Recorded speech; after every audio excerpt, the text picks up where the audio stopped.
해보겠습니다. 환율 근데 이거 문제예요, 진짜. 큰일 났습니다. 네. 자, 정부가 해외 주식을 팔고 국내 주식에 투자하면 해외 주식 양도소득세 20%를 한시적으로 비과세하는 정책을 내놓았습니다. 테슬라 내놔. 팔아. 어디 이제? 엔비디아 팔고 테슬라 팔아. 팔면 그 수익 남긴 게 지금까지 해외 직접 투자도 네. 그러니까 주식 직접 샀던 것도 20% 이익의 20%를 세금 떼가는데 그 한시적으로 세금 안 될 테니까 이때 팔고 들어와서 국장 국내 증시에 주식 좀 사주겠니? 이러면 환율도 조금 잡고 그다음에 요새 힘이 빠지고 있는 국내 증시 그래서 5,000피 가려는 네. 그래서 양수겸장 같은데 그게 네. 이미 시장에 읽히는 것 같아서 이게 잘 통할지 모르겠습니다. 어떻게 생각하세요? 이 대책에 대해서? 일단 이런 대책이 효과가 얼마나 있을까 그건 잘 모르겠는데 네. 확실한 건 뭐냐면 심상치가 않구나. 맞아요, 맞아요. 이거는 진짜로 정부에서 엄청 쫄아 있구나. 네, 맞아요. 그러니까 이런 정책을 낸 거 아닌가. 네. 사실은 그 우리가 30년 전에 IMF 맞았었어요. 네. 근데 그 IMF 직후에 제가 그 변호사를 예금보험공사에 썼단 말이에요. 아. 그 당시 예보는 우리나라 금융기관의 구조조정을 맡는 그런 역할을 막 했었거든요. 예, 예.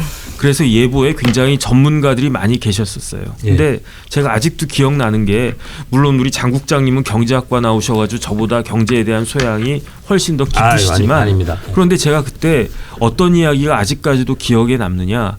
그때 그 예금보험공사에 우리나라 금융 전문가들 무지하게 많이 모여 있었거든요. 예. 각계에서 막 왔었어요. 뭐 재무부터 시작해가지고 뭐 온갖 금융기관에서 다 와 있었단 말이에요. 예. 근데 어떤 분이 어떤 이야기를 했냐면은 자기가 IMF 겪으면서 숫자가 이렇게 중요한 것이다라고 하는 걸 처음 알았대요. 예. IMF 직전에 우리나라 1인당 GNP가 얼마였냐면 $10,000였어요. 예. 그런데 그 원화로는 똑같았어요. 그러니까 $10,000, 1,000원에 $10,000니까 뭐 한 1,000만 원 정도. 그게 $10,000면 1,000만 원 아니겠습니까? 예. 1인당 1,000만 원 소득이었는데 그런데 환율이 1,000불에서 2,000불로 올라가니까 1인당 GNP가 IMF 직후에 10,000불에서 6,000불로 떨어졌어요. 예. 명목 소득은 똑같아요. 예. 한 그 원화로 표시된 소득은 똑같은데 달러로 그 표시된 소득이 10,000불에서 60%가 빠져가지고 6,000불이 딱 되니까 그때 어떤 일이 벌어졌냐면 우리나라에 처음으로 예. 노숙자들이 생겨난 거예요. 그렇죠. 그 다음에 숫자만 그렇게 바뀌었는데 금융기관이 무너지기 시작하고 예. 그 다음에 온갖 크고 작은 뭐 대우그룹부터 시작해가지고 무너지기 시작하더라. 그래서 숫자라고 하는 게 영어로 하면 노미널 아니겠습니까? 이 예. 노미널이라고 하는 게 그냥 숫자일 뿐이야. 뭐 나이는 숫자일 뿐이야. 이렇게 이야기해도 숫자는 숫자가 그렇게 아무것도 아닌 게 아니다. 그 이야기가 기억나거든요. 예. 그런데 저는 아직까지도 제가 그 다음에 이제 또 뭐 어디서 근무를 했었었냐면 미군 기지전 사업단에서 근무했잖아요. 예. 미군 기지전 사업단은 그 한국에 미군의 기지를 건설해 주는 거니까 모든 계산을 달러로 한다고요. 예. 그때 한국 정부하고 미국 정부하고 그 달러를 어떻게 계산했냐면 1,000원으로 계산했었어요. 예. 그래가지고 그 미국이 우리나라한테 요구했던 게 50억 달러였거든요. 예. 그럼 5조예요, 딱 5조. 예. 이걸 갖다가 우리가 주고 그냥 그 알아서 지으라고 할 거냐, 아니면 우리가 지어줄 거냐, 뭐 그런 이야기를 쭉 했었었는데, 그다음에 이제 우리가 지어준단 말이죠. 그러니까 뭐 이 건물은 얼마짜리냐, 뭐 한화로 계산 안 했어요. 네. 그냥 달러로 계산했단 말이에요. 뭐 네. 이거는 뭐 한 5천만 달러다. 그러면은 뭐 500억이다 이렇게 계산을 했었는데, 그런데 지금 환율이 1,500원이라면서요. 예, 1,500원이 됐어요, 지금. 이거는 우리 경제가 저는 감당하기 어려운 거 아닌가. 저는 진짜 걱정이 되고요. 그다음에 그 전문가들이 뭐라고 이야기하느냐. 우리 정부가 제가 대통령이고 제가 그 재무부 장관이라고 하더라도 마찬가지였을 것 같은데 일정한 마지노선이 있었을 거예요. 이게 1,450원이 될 수도 있고 1,480원이 될 수도 있고 1,500원이 될 수도 있는데 이거를 막으려고 온갖 정책이나 모든 것들을 그 가용한 역량을 다 쏟았는데 그게 무너지잖아요. 네. 그러면 그때부터는 그 걷잡을 수 없이 이게 무너질 수도 있는 거 아닌가? 저는 사실 그게 두렵고요.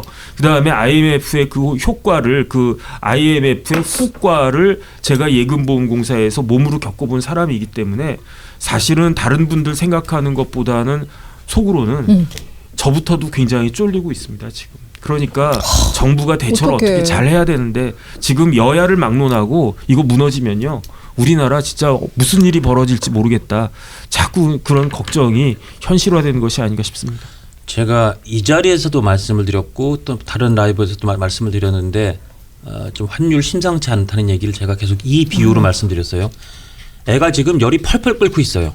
애가 지금 열이 계속 38도 오고 그러면 애가 열이 난다는 건 몸이 아프다는 거예요. 거기다 대놓고 얘가 열이 나는 건 얘가 자꾸 외부 애들하고 자꾸 놀고 와서 그래, 아니면 몸에 좋은 걸 먹어서 그래, 이런 얘기하면 그거 완전히 헛소리입니다.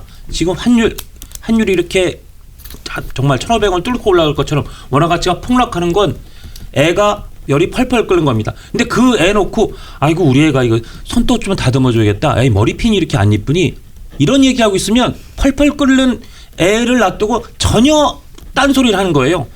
대통령께서 지금 환단고기, 그다음에 책 속에다가 달러 넣어서 밀반입 어떻게 막을 거냐, 이거 얘기하실 때가 아니라고요. 애가 맞아요. 펄펄 끓고 있는 환율, 펄펄 끓고 있는 환율 어떻게 할 거냐, 그거 말씀하셔야 되는데 오늘 안철수 의원에 따르면 지난 6개월 동안 대통령이 환율에 대한 언급을 한 번도 안 하셨대요.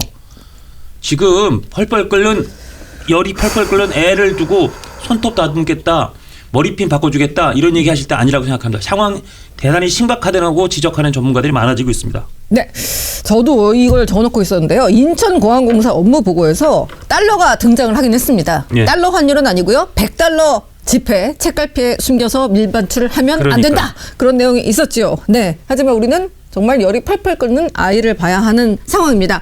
자, 오늘 이렇게 고강도 구두 개입을 했는데 환율 어떻게 됐을지 궁금하시죠? 그래프 잠깐 보겠습니다.